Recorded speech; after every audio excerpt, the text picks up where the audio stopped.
Hello, KSQD listeners. It's every other Sunday again, and you're listening to Sustainability Now, a bi-weekly KSQD radio show focused on environment, sustainability, and social justice in the Monterey Bay region, California, and the world. I'm your host, Ronnie Lipschitz. Lake Tahoe is one of California's natural jewels, but it is under siege and increasingly awash in plastic and other wastes as visitors carelessly dispose of bottles and packages that break down into small pieces and are washed into the lake. As we've been learning lately, today microplastics are everywhere. What happens to that stuff? What are their impacts on people, animals, and nature? What can be done? My guest today is Madio Wallner, a UC Santa Cruz PhD student in environmental science with a long interest in the problem.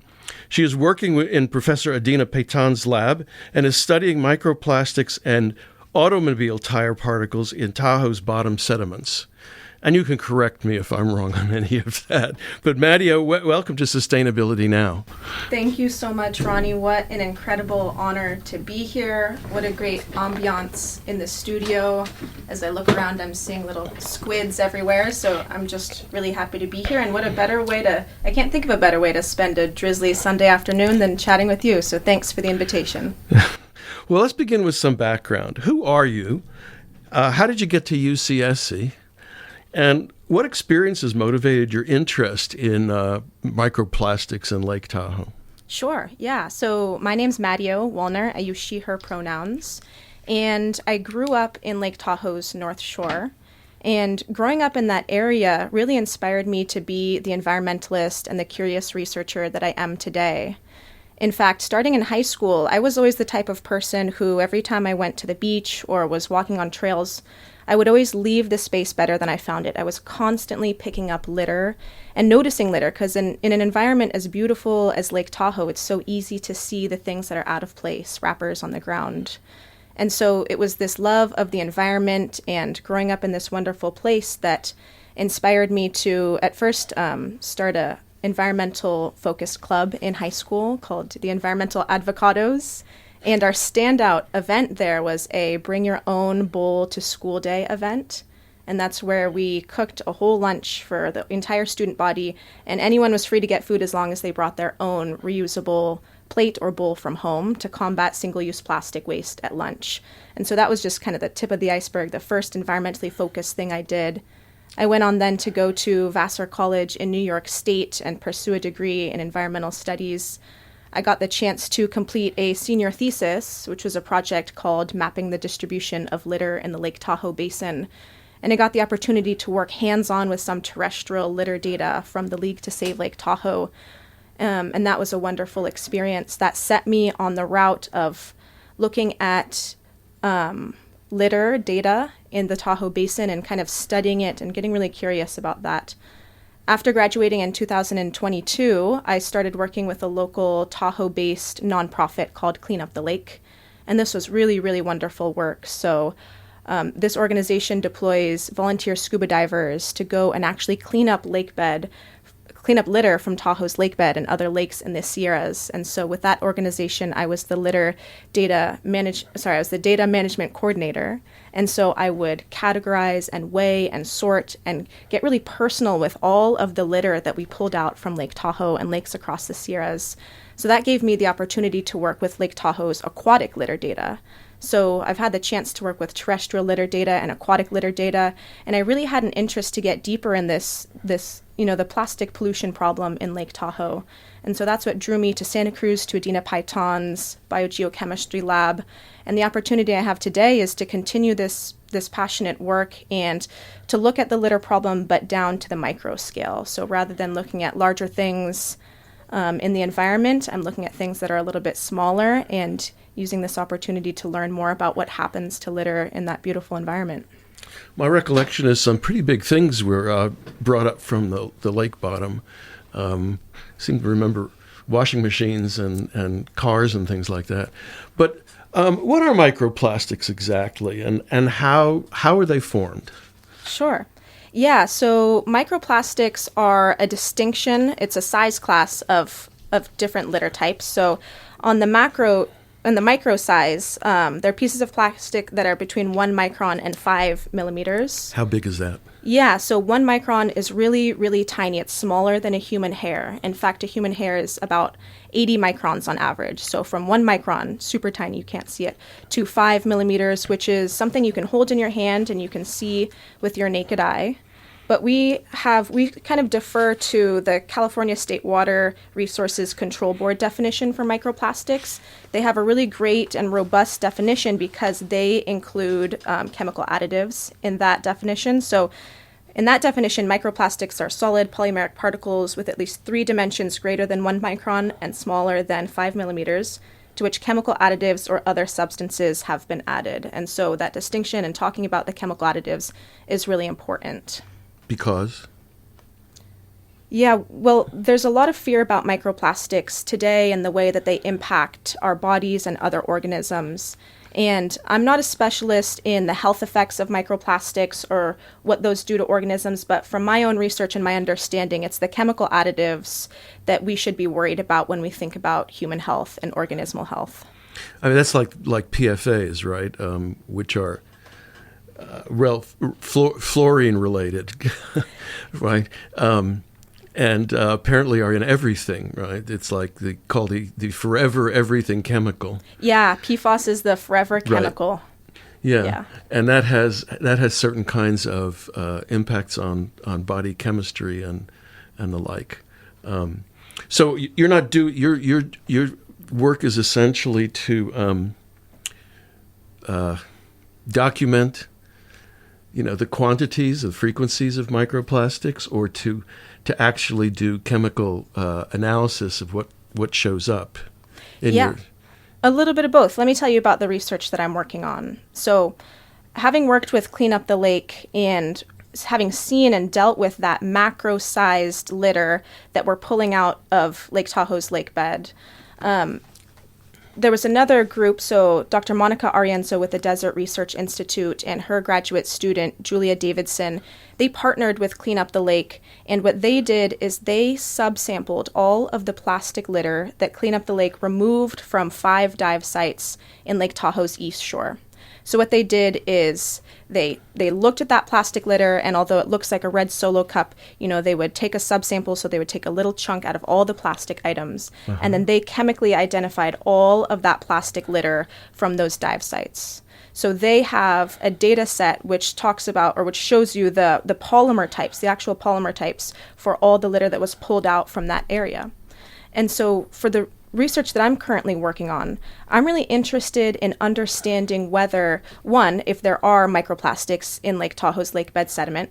There's been one other study that took one sediment sample by Janessa Geltema with UC Davis that preliminarily looked at microplastics in Lake Tahoe's lake bed sediment, but there's still uncertainty. So number one, I want to know if there are microplastics present and to what extent, what polymers are present and how they're distributed.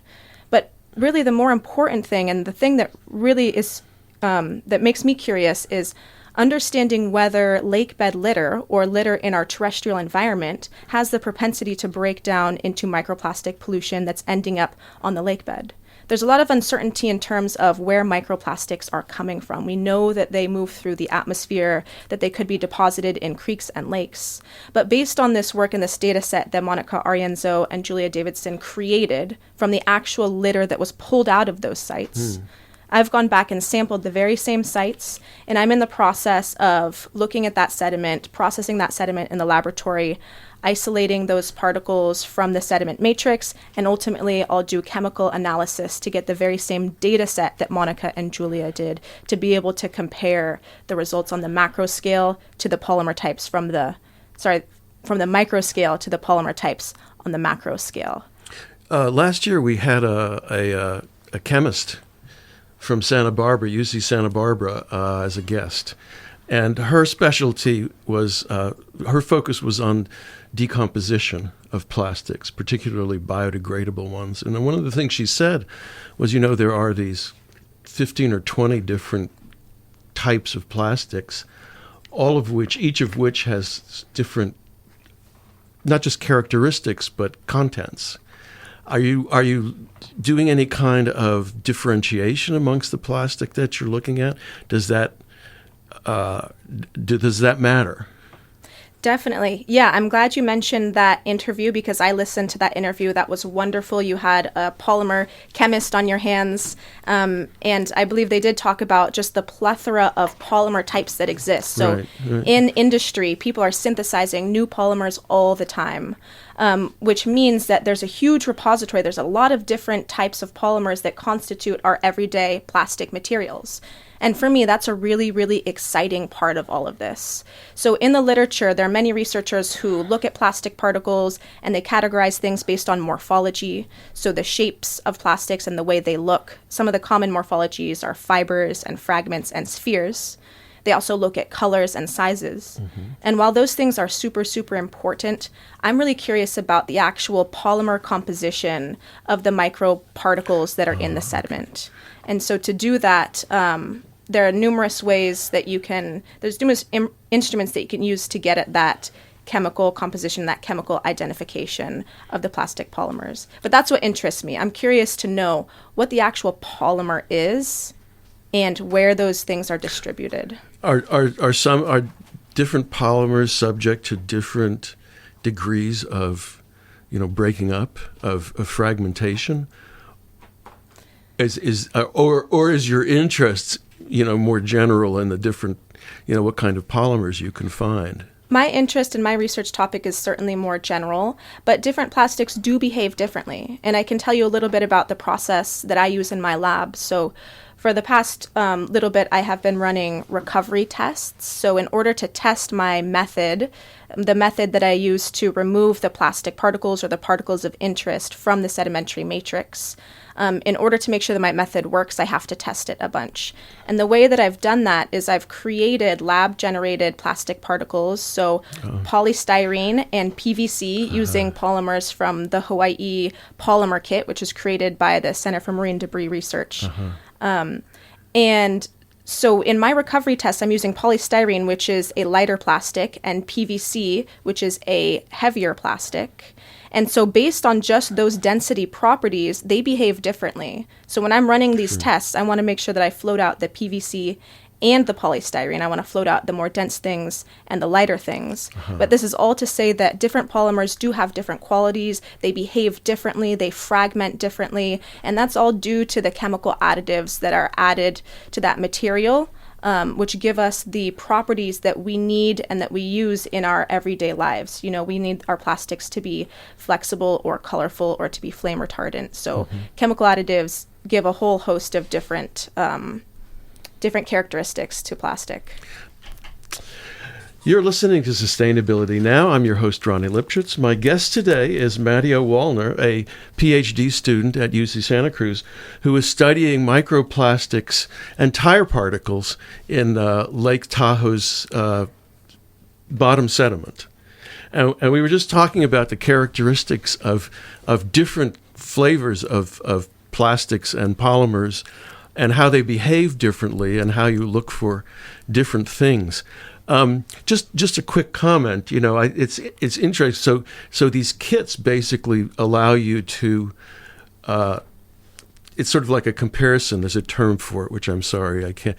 It's like it's a control. Standard kit. The controls, right? The stand. Okay, and that's pretty interesting. I hadn't. That hadn't occurred to me that you need to do that in order to figure out what you've got in the mud.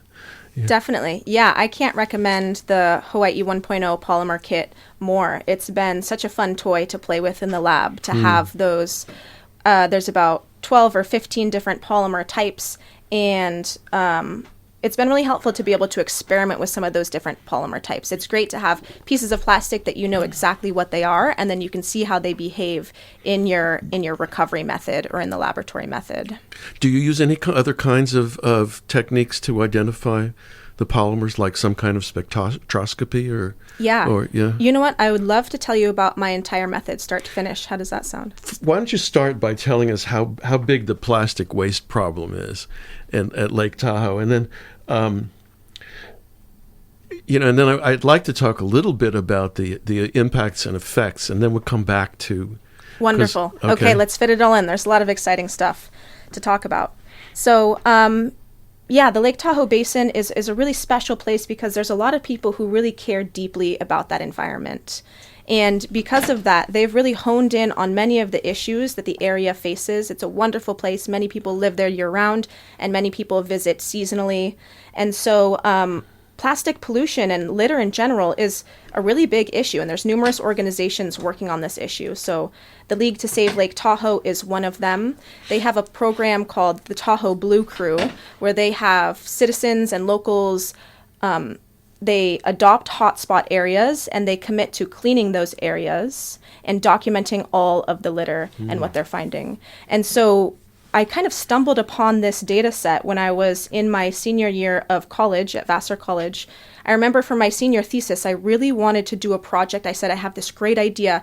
I want to take my phone or I want to take an iPad and I want to walk trails and I want to stop every time I find a piece of litter and I want to pick it up and I want to record what it is and where I found it. That would be a very slow hike. It would, right? And one of my mentors said, hey, wait, you don't have to do that. Somebody already did that. Uh-huh. They said, we have the Blue Crew data set where they've been collecting data from 2014, and they've done exactly that. So people have picked up the litter, they record what it is, and you know exactly where it is. So using that data set, using the League to Save Lake Tahoe's Blue Crew data, allowed me to create this really spectacular map, web-based map, which is, I intended it to be a tool for people to be able to reference to see what kind of litter is appearing where in the landscape, because that question was so interesting to me. I wanted to know what we're finding and where, and to see if we could figure out any of those initial trends. But so we have organizations that are working to physically remove litter from the environment, the League to Save Lake Tahoe, and then Clean Up the Lake that I mentioned, that's removing litter from Lake Tahoe's lake bed and lakes in the Sierras. And to give you context about the size of this problem, Clean Up the Lake historically has removed about 40,000 pounds of litter from just Lake Tahoe's lake bed alone. Which is that per year, every year, or is that in total? In in the organizational history. Okay. Yeah. So it is a big issue. And another thing that I'll say is there was the recent Lake Tahoe Destination Stewardship Plan. And in this plan, addressing the litter problem came up several times. So it's something that people in the area are really, really working towards. But back to my master's thesis, my senior thesis at Vassar College, I wanted to share some of the findings from that project. Sure. So from that mapping project, we found that the top 5 most commonly littered items from in the terrestrial data, so from you pick up from the ground in the area, were cigarette butts, plastic pieces, paper pieces, food wrappers, and glass pieces. So that gives you kind of an idea about what we were finding from the environment on land. And then because I worked with Clean Up the Lake and I had my toes dipped into the aquatic litter data, I'll share you some of the stats from what's under the surface. So Clean Up the Lake, in their 72-mile cleanup, which occurred in 2021, the most common litter items by weight were rubber tires, miscellaneous metal, and metal anchors. That makes sense because all these items are really heavy. And then the most common litter items by count were aluminum cans, glass bottles, and plastic fragments. And it's really... I'm assuming things like anchors and tires are from decades ago, and that people are not throwing this stuff in now, except maybe at the middle of the night. I don't know. Is that true? Correct. Yeah. And can I share something kind of interesting with you? Sure. So there's another lake adjacent to Lake Tahoe, and it's in the same basin. It's called Fallen Leaf Lake. Mm-hmm. In Fallen Leaf Lake, Clean Up the Lake found so many tires. So many just rubber tires that we believe that was used as a dumping site way back in the day. Mm-hmm. I can't remember the exact statistic of tires per mile, but it was more than we had seen in any other water body in organizational history. So how's that for, keeping track of what people were doing in the past and looking to the litter to see the behavior of the past and present and future? It's mind-boggling. For those of our listeners who are not as old as I am, we didn't have any way to dispose of tires. They were just sort of sold, and that was the end of it, right, of any responsibility. So it was always a question of what did you do with these things. Mostly I think they ended up in garages. Yep. Hopefully not at the bottom of lakes. No. But while we're on the topic of tires, let me add something else. So in my introduction, you mentioned my interest in tire wear particles, and Well, let me tell you what tire wear particles are, and then I'll tell you what my stance on them is. So tire wear particles we're realizing that they're one of the most ubiquitous but underreported microplastic type in the world.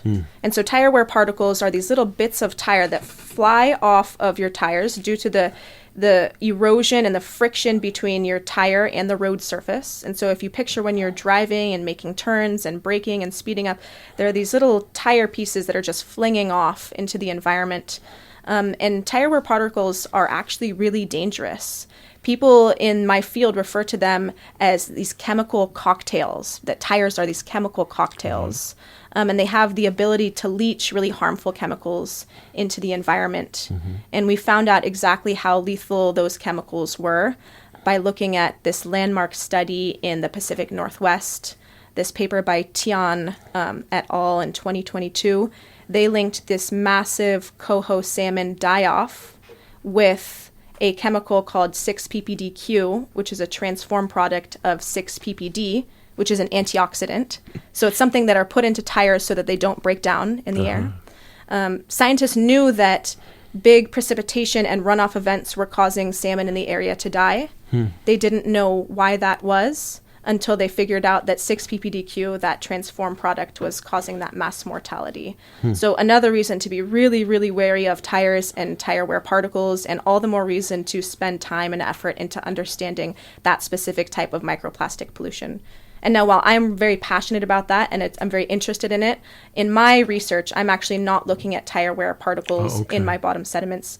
And that has to do with the fact that looking at tire wear and other materials that are so dark in color is really difficult for our spectroscopy methods to pick up. So you don't try to sort them out, filter them out, and do you look at... Do you look at the stuff in situ, like in the sediment, or do you filter them out and separate them? Yeah, let me tell you about my... Why don't you tell us about Let me your tell you about my research process. Yeah. Let me tell you about my big headache. So people look at microplastics in different matrices, so in different things. You could look at it in clean water or storm water. I chose to look at Lake Tahoe sediment because I'm interested in that environment. But looking at microplastics in sediment is a big whole headache because you're dealing with a lot of stuff that you don't care about. So minerals, biological material, and then maybe a small, tiny portion of things that you do care about, so your particles of interest. But how do you get the particles of interest out of all the stuff that you don't care about? Well, there's a few steps. What I'm doing in my lab and what I've spent time doing in my recovery testing is taking the sediment and then adding a dense liquid to the sediment. So what I'm using is a type of salt water. I'm using calcium chloride salt water. And this causes the lighter particles to float to the surface. And so presumably plastics and particles of interest. Once I have those, well, and let me tell you another thing. I'm also getting these miraculous floating minerals.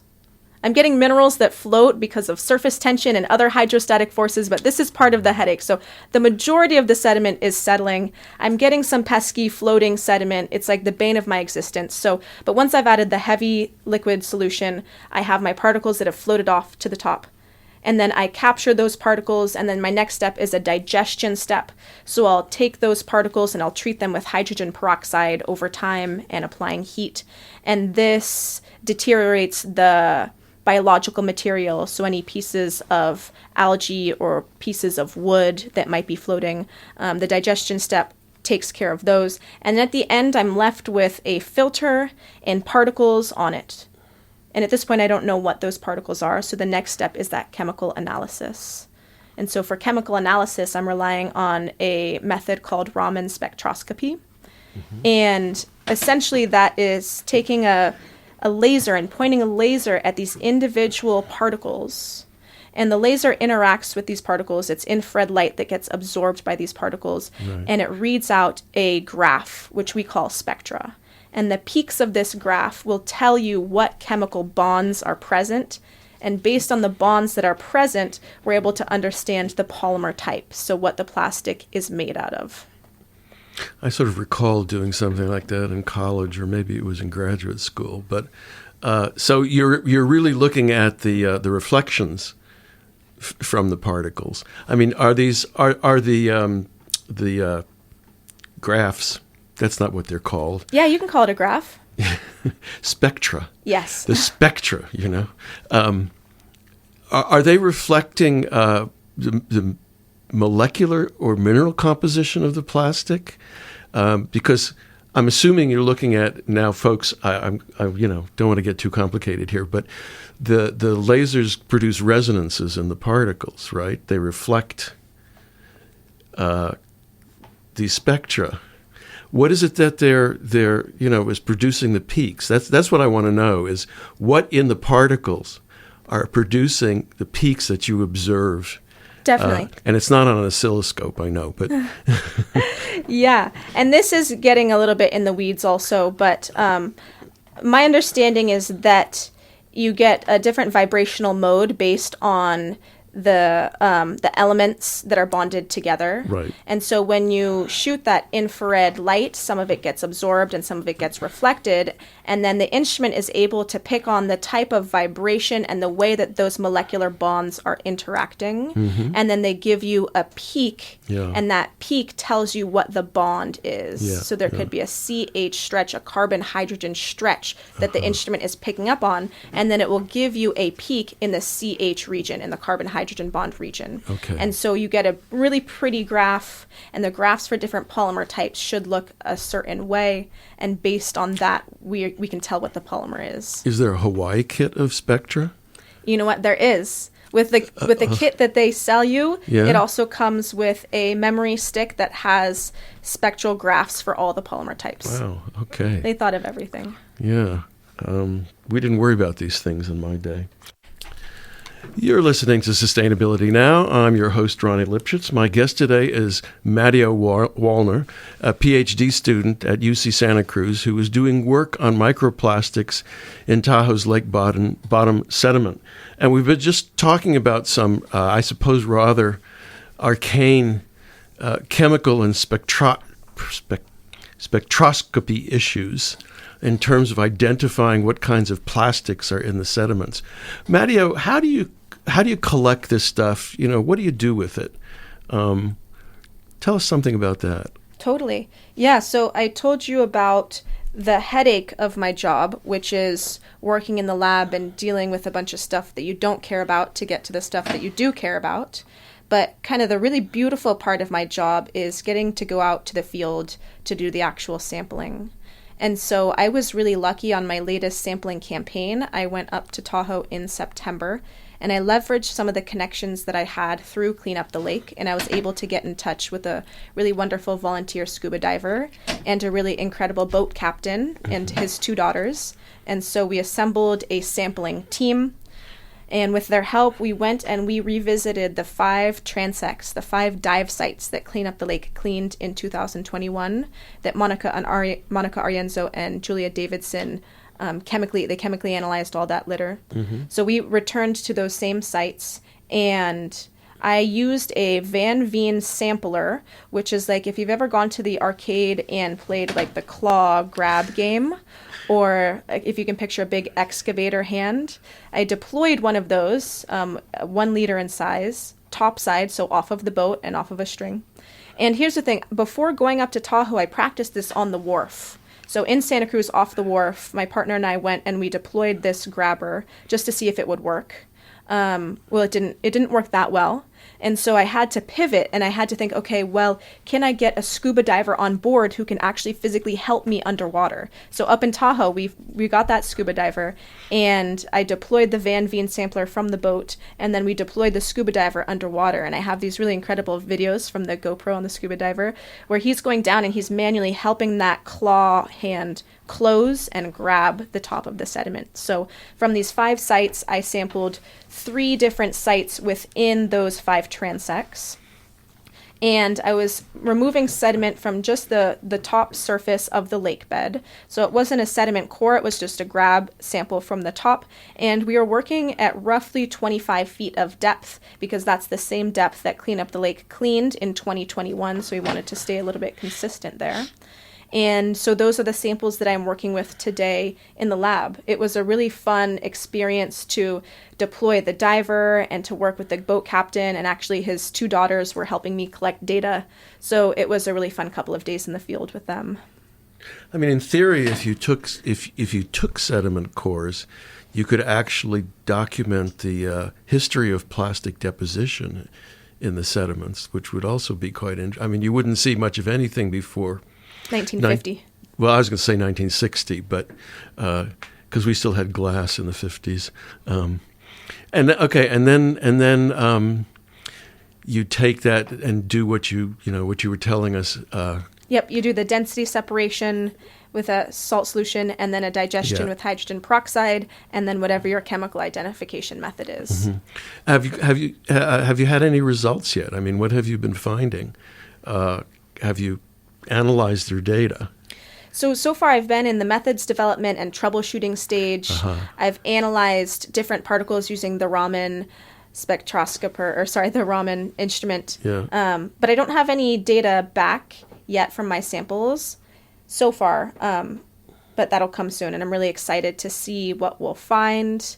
I think that we will find microplastics, and in speaking with one of my mentors, Monica Arienzo at the Desert Research Institute, she also believes that I'll find microplastic particles because they're just so ubiquitous in the environment. Mm-hmm. Mm-hmm.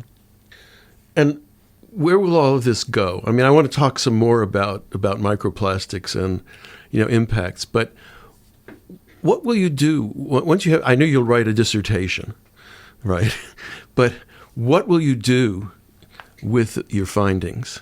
How do you imagine those going out into the world? And are other people doing this kind of work as well? Yeah, I'm really hoping that what I find fits in like a puzzle piece into a larger puzzle, which is trying to figure out where microplastics are coming from in the Lake Tahoe Basin. So we have wonderful folks at the University of Nevada, Reno, and at the Desert Research Institute who are looking at all different aspects of microplastic transport and fate. So we have people looking at the creeks and sampling water from the creek all the way into the lake. We've had folks look at the regional snowpack in the area to see if there are microplastics in the snow. And we've had folks look at different depth profiles in the lake itself. So the really big question and the focus of a lot of microplastic research is, A, to figure out what we have and in what numbers and the concentrations, but B, to figure out where they're coming from, right? That's a really important part of this. So this is not from the fragmentation of all of the plastic that's getting thrown away? Well, that's part of the question, isn't it? Well, I don't know, right? It's not. I mean, I only know what I read, online about microplastics at the top of the Himalayas. Well, that question has been driving my research. If I'm finding microplastic particles that are really similar to the polymers that we found from the macro litter, and if I'm seeing morphologies that look like fragments, then it could indicate a relationship between larger pieces of plastic breaking down into smaller pieces. But if I'm finding a ton of fibers and different polymer types that aren't matching that initial macro litter data set, then it could indicate things are coming from the atmosphere and they're raining down, or they're coming from different sources. So it's all part of this challenge of figuring out where things are coming from the best that we can. Is this a situation in which the fish in the lake are eating these things as well? I mean, I seem to remember reading about fish at sea, identifying floating plastics as food, and that stuff being found in the fish. Yeah. There have been studies. I mentioned Janessa Geltema with UC Davis. She, in her study where she looked at one sediment sample, she looked a lot more extensively at different organisms and fish, and found microplastic particles in fish in Lake Tahoe and other organisms, I think a filter feeder organism. But yes. Anything else you want to add about your research methodology? So this is also not a well-developed kind of area of research, I gather, since you've had to develop your method, right? Is that accurate, or? I would say these methods are very well documented. Yeah. But as is the way of science, even if something has been established one place, you still have to try it out in your own lab and make sure that things are working the way they should. Yep. The practice of science is so iterative. If you read something in the literature, you can't assume it works. You have to actually go out and test it. So these things do take a lot of time. Mm-hmm. Well, let's talk a bit more about the impacts and effects of microplastics. Where do they turn up? And how do they get into bodies? Yeah, that's a great question. That's a question that is on the brain of so many people. Literally. Yeah, and it's funny because we have found microplastics in people's brains. But I want to start by saying this is something that's really interesting to me, but I am not an expert in the health effects of microplastics. And that's probably okay, because if we had an expert, we wouldn't understand it. We would hope to understand it. We would hope, but... So my understanding is that we are eating plastics at the micro and nano scale all the time. And my understanding is that the positive is that we excrete the majority of those particles that we consume. It's just when we talk about the smaller size class, so the nano size class, that things get a little bit dicey. So that's when we talk about translocation, which is the idea that these nanoplastics are moving through different compartments of the body. What is that in comparison to the micron-sized? When you use the term nano, I don't know if everyone's familiar with it. What size is nano in comparison to a human hair? Yeah, the nano size is less than 1 micron. And again, a human hair is about 80 microns. Okay, so it's basically what you've been talking about in terms of the range that you're looking at, right? Yeah, so the nanoscale is less than 1 micron, very, very tiny. Mm-hmm. And it's the size that allows those things, to my understanding, to translocate, so to move through different compartments of the body. Mm-hmm. But as I mentioned previously, it's the chemical additives that are a little bit concerning. So some of these chemical additives can be endocrine disrupting. That means they mess with an organism's reproductive and hormonal system. They can also be carcinogenic, which means with exposure and time, they can create cancer. And then in some cases, they can be acutely toxic or lethal. And that's the case of the coho salmon in the Pacific Northwest, where when they were exposed to 6 ppdq, they died. And so I'm not sure. I think more research needs to be done to understand the long-term effects of microplastics in the human body. And a lot of research is going in to understand the effect of micro and nanoplastics in different organisms. Mm-hmm. Where do they, and do you have any information about where this stuff turns up in the human body? I've looked at studies where they mention they're finding microplastics in people's brains. So they're crossing the blood-brain barrier, and that means that the particles are very tiny to be able to pass through a membrane like that. And then people are finding microplastics in different reproductive organs in humans. But again, I'm not an expert. I did read a study where they were looking at brains of people who were deceased who had Alzheimer's, and they pointed to an increase in microplastics and nanoplastics in the brains of people who did have that disease. But this is a really new field, and there's a lot of work being done to understand the effects of these chemicals and the particles themselves in the human body. Well, Madio, we have about 15 minutes left together. What else would you like to talk about? I'd love to talk to you about the things that are being done in the Lake Tahoe Basin to address the issue of microplastic pollution. And so I'm really excited to tell you about a very recent study that was published in September of this year by Monica Arienzo and her group at the Desert Research Institute. So they were really interested in figuring out whether household dryers are a potential source for microplastic pollution, namely fibers. So fibers are one of the morphologies that we see a lot of in the realm of microplastics.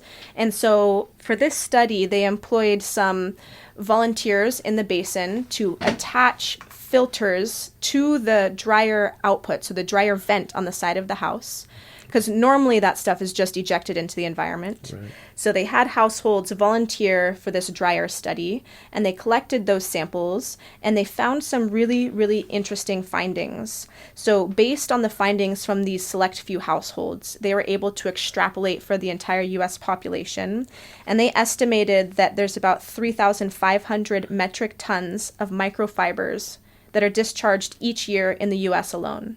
And so what is that number? That's about 30 times the weight of the Statue of Liberty. And this is for the entire United States. But of that number, so of that 3,500 metric tons, they estimate that just under 3,000 metric tons are from natural fabrics, so cottons and whatnot, while 460 metric tons are from synthetic fabrics. So about 1/7 of that entire pollution load is synthetic microplastic fibers. But this is a really great example of how understanding more about this issue will allow us to make changes in the future. So it's really likely that the more we learn about how the dryers that are in our homes, that might be a source of pollution, if we understand that, then we can take action to change that. And I'm just very proud to be part of this community in Lake Tahoe, because so much is going on to understand these issues and to employ people in the community to help solve these problems and to learn more about this pollution. So there's a lot of really exciting things happening in the Tahoe Basin with regard to microplastic pollution research. You said you wanted to talk about plastics in the ocean too. Yeah. Something that I really want you and the listeners of this show to understand is really the gravity of the problem. So what's the substance of this issue? The substance is the scale. So there's a really prominent researcher named Roland Geyer, and in a 2020 publication, he said that by 2050, we will have produced 34 billion tons of new plastic from fossil fuel feedstock. So this is to say that we are creating new plastic items, and we are continuing to do so at a really incredible rate. And with the increase in plastic production, there's an increase in the amount of mismanaged plastic waste. And so another really prominent researcher in this field is Anthony Andrade, and in his 2022 book titled Plastics and the Ocean, he gave a stat that has just really sat on my heart for weeks and weeks and months, and that statistic is that plastic waste enters the ocean at a rate of about 1 garbage truck load a minute, that will increase to about 4 garbage truck loads per minute by 2050. So not only are we making more plastic things, making more brand new plastic things, but we're also adding about up to 4 garbage truck loads of plastic waste directly into the ocean. And so this is plastic that is entering rivers and streams and lakes and eventually moving into the ocean, which is the ultimate sink. Essentially, all of the plastic that we create that we don't incinerate or bury will end up at the seafloor. And so with these statistics, I hope you really understand the gravity of this issue and why it's so important to study. The availability of fossil fuels, right? I mean, if the price of the feedstock were more expensive, there would be more incentives to use less, right? What's happening is there are more searching going on for new sources of fossil fuel, right?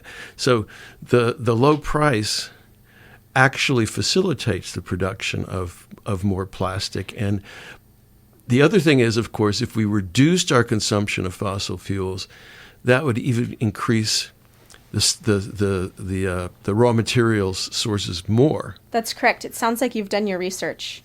Well, I've been studying this kind of stuff for a long time. Yeah, I mean, it's a hard issue, and it's something that also hinders our efforts for recycling. So it's cheaper for producers to buy raw resin from new fossil fuels to make their plastic items than it is to buy recycled or used or post-consumer goods. It's literally cheaper just to make new things out of new resin than it is to make things out of recycled plastic, which is why it's so difficult to get plastic recycling to be competitive and to create a more circular economy. Yeah, the guest I mentioned earlier, the chemist, the polymer chemist from UC Santa Barbara, pointed out that The other thing that's very difficult is separating out the various kinds of plastic. And what you end up with if you don't do that separation is a kind of a goo, which is not necessarily suitable for, anything particularly complicated or fancy, like medical equipment and the like. Correct. Yeah. Right? It'll jam up your recycling stream. So it's really important in a lot of places to not add plastic bags or filamentous plastic to your recycling bin, because it'll jam up that separation process. And it is really important. I encourage all the listeners and you to look at the recycling guidelines for the area where you live and really uphold those guidelines and make sure you're not contaminating that stream. So figure out what can go in your recycling and try not to add things that'll gum up the system. Now, I know this is not part of our focus today, but I seem to remember having heard that a lot of recycled plastic, because there's no market for the stuff right now. China, several years ago, it's more than several years ago, basically said it would no longer accept imports of plastics for recycling because there was just too much of it. And so that in some places, the recycled materials are just going back into landfill. Right. So, I mean, there's a big problem. It's a there, huge problem. Although, it's probably better in landfill than it is thrown into the landscape. One thing I have heard, something like we ingest a credit card's worth of plastic. I can't remember if it's every day or week or what, but is that the case? Oh my gosh, this is something that comes up all the time, and That's why I asked. I'm going to help you debunk it. Okay. So this stat is the stat that the average person eats 1 credit card's worth of plastic a week, which is roughly 5 grams of plastic a week, was debunked. And so this stat came out of a 2021 paper by Sanatha Raja that looked at microplastic concentrations in consumables, so in shellfish and beer and whatnot. And based on those concentrations, they extrapolated it to the average person and in an average week.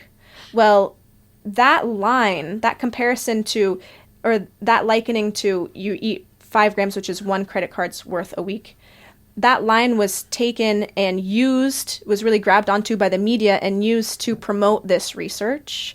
And it just caught like wildfire. So people really started citing it and becoming excited and becoming really nervous about this stat. But it was then reviewed. So this paper was then reviewed. And they found in the review process that that stat was overrepresented by a few orders of magnitude. So the average person, it's likely that the average person does not eat a credit card's worth of plastic a week. It might be possible in some cases, but that was an overestimation. So it's important to note that we likely are ingesting micro and nanoplastics all the time, but I believe it's not to that level. So how long does it take to ingest a credit card's worth? I don't know. Do you have your wallet on you? You could give it a try. Well, if I just eat one, then I've done it, right? And it's not quite the same thing. Madio, maybe in our last few minutes, you could tell us what's your timeline for completing the research, and what do you imagine doing with it after you finish? Yeah, that's a really good question, and it's something that I'm trying to take day by day. Mm-hmm. I'm learning that science is a really long process, and so it really requires a lot of work day to day in the lab. I'm hoping to start and hopefully finish my chemical exploration of those polymer types pretty soon in the next couple of months. And beyond that, I'm really interested in keeping my fingers on the pulse of microplastic research in the Lake Tahoe Basin. I'm really curious to see what other research comes out of Monica Arienzo's lab and other researchers in the area. Are you more interested in staying a research scientist or working in policy? That's a really good question. That's why I asked. Sure. Yeah.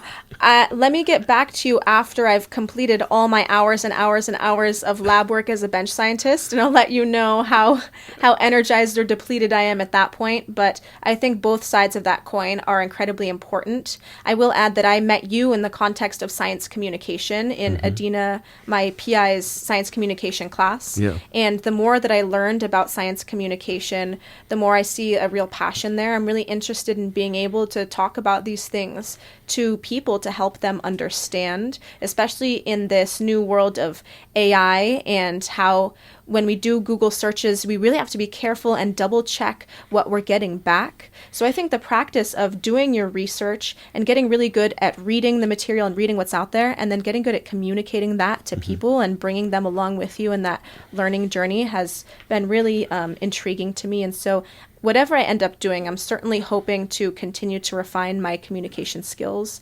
And I thank you so much for this opportunity to come to the studio, because what a good practice it is to sit down with somebody and to be able to communicate with the folks at home and break these complex problems down into digestible things. So I hope that you and the audience are able to take a few tidbits of information with you from this session. Well, Madio Wallner, thank you so much for this interesting interview and for being on Sustainability Now. Thank you for the opportunity. You've been listening to Sustainability Now interview with Madio Wallner, a UC Santa Cruz PhD student in environmental science who is working in Adina Paytan's lab and studying microplastics at the bottom of Lake Tahoe. If you'd like to listen to previous shows, you can find them at ksquid.org/sustainabilitynow, as well as Spotify, YouTube, and Pocket Casts, amongst other podcast sites. So thanks for listening, and thanks to all the staff and volunteers who make KSQD your community radio station and keep it going. And so happy holidays, and until next every other Sunday, Sustainability Now.